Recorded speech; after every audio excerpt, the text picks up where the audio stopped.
যে কারণে শয়তানকে সৃষ্টি করা হয়। ইবলিস শয়তান আল্লাহ থেকে বিতাড়িত হয়েছে। সে মানুষের প্রধান শত্রু।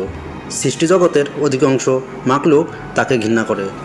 যখন আল্লাহ তাআলা তাকে আদম আলাইহিস সালামকে সিজদা করার জন্য আদেশ করেন, তখন সে আদেশ প্রত্যাখ্যান করে, আল্লাহর সামনে নিজের খোঁড়া যুক্তি তুলে ধরে। তখন থেকেই সে আল্লাহর রহমত থেকে বিতাড়িত হয়। সে থেকেই শয়তানের মানুষের সঙ্গে চিরশত্রুতা ও দ্বন্দ্ব শুরু হয়, কারণ মানুষই তার বিতাড়িত হওয়ার অন্যতম কারণ।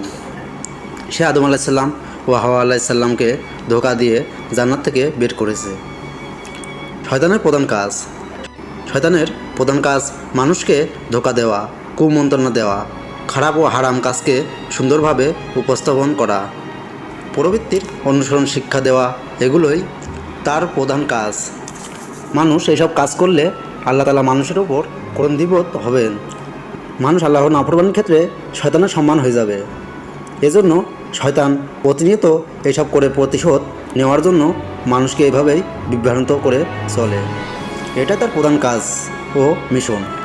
আল্লাহ তাআলা শয়তানকে কেন সৃষ্টি করেছেন? শয়তানকে আল্লাহ তাআলা সৃষ্টি করেছেন যাতে পৃথিবীতে সে একটা নির্দেশন হিসেবে থাকে। অন্যরা তার থেকে শিক্ষা নেবে, বিশেষভাবে মানুষ যেন তার থেকে শিক্ষা গ্রহণ করতে পারে। যারা আল্লাহর অনুসরণ করে না, আল্লাহর আদেশ অনুযায়ী চলে না, ভেতরে অহংকার লালন করে, তাদের পরিণতি কি হয় এটার অন্যতম দলিল। শয়তান যদি মানুষ শয়তানের অনুসরণ করে তার মতো হয়, তার পরিণতিও শয়তানের মতো হবে। দুনিয়া মানুষের পরীক্ষাগার। আল্লাহ তাআলা মানুষকে সৃষ্টি করেছেন তাদের বসবাসের জন্য। পৃথিবীতে স্থান দিয়েছেন মানুষের মধ্য থেকে তিনি প্রতিনিধি নির্ধারণ করেছেন। কাউকে শত শত নিয়ামত দিয়েছেন যা গুণে শেষ করা যাবে না। জনজীবন সহজ করে দিয়েছেন, কিন্তু তিনি দুনিয়াকে মানুষের জন্য পরীক্ষাগার হিসেবে বানিয়েছেন। কে আল্লাহর অনুসরণ করে আর কে তার নাফরমানিতে লিপ্ত হয়। আর এই অভিশপ্ত শয়তানকে সৃষ্টি করাও পরীক্ষার অন্তর্ভুক্ত। আল্লাহর সৃষ্টির মধ্যে তার ক্ষুদ্রত প্রকাশ করা। আল্লাহ তাআলা ফেরেশতাদের নূর থেকে সৃষ্টি করেছেন, ইবলিস শয়তানকে আগুন থেকে সৃষ্টি করেছেন, আর মানুষকে সৃষ্টি করেছেন মাটি থেকে। এই তিন ধরনের মাখলুককে তিনি তিন ধরনের বস্তু থেকে সৃষ্টি করেছেন। এটা দেখানোর জন্য যে প্রকৃত সম্মান প্রদানের নয়, যে কাকে কোন উপাদান দিয়ে সৃষ্টি করা হয়েছে এর মাঝে সম্মান নিহত নয়, বরং সম্মানের মূল মন্ত্র তাকওয়া। কে কতটুকু আল্লাহ তাআলার নৈকট প্রাপ্ত বান্দা, কে আল্লাহর ইবাদত করে আর সব বিধি নিষেধের অনুগত্য প্রকাশ করে। আল্লাহর ক্ষমার গুণ প্রকাশ করার জন্য আল্লাহ তাআলার মহান এক গুণ আছে, তিনি ক্ষমাকারী। বান্দার গুনাহের মাধ্যমে আল্লাহ তাআলার এই মহান গুণবাচক নামের প্রকাশ ঘটে। বান্দা যদি গুনাহ না করে তাহলে আল্লাহ তাআলার ক্ষমার গুণ কিভাবে প্রকাশ হবে? শয়তান মানুষকে নানাভাবে ধোঁকা দেবে, সে মানুষকে বিভ্রান্ত করবে, মানুষ গুনাহের সাগরে হাবুডুবু খাবে, আর আল্লাহর সামনে তওবা করবে, আল্লাহ ক্ষমা করে দেবে। সুতরাং শয়তানকে সৃষ্টির মাধ্যমে আল্লাহ তাআলার এই গুণবাচক নামের বহির্ভ প্রকাশ ঘটে।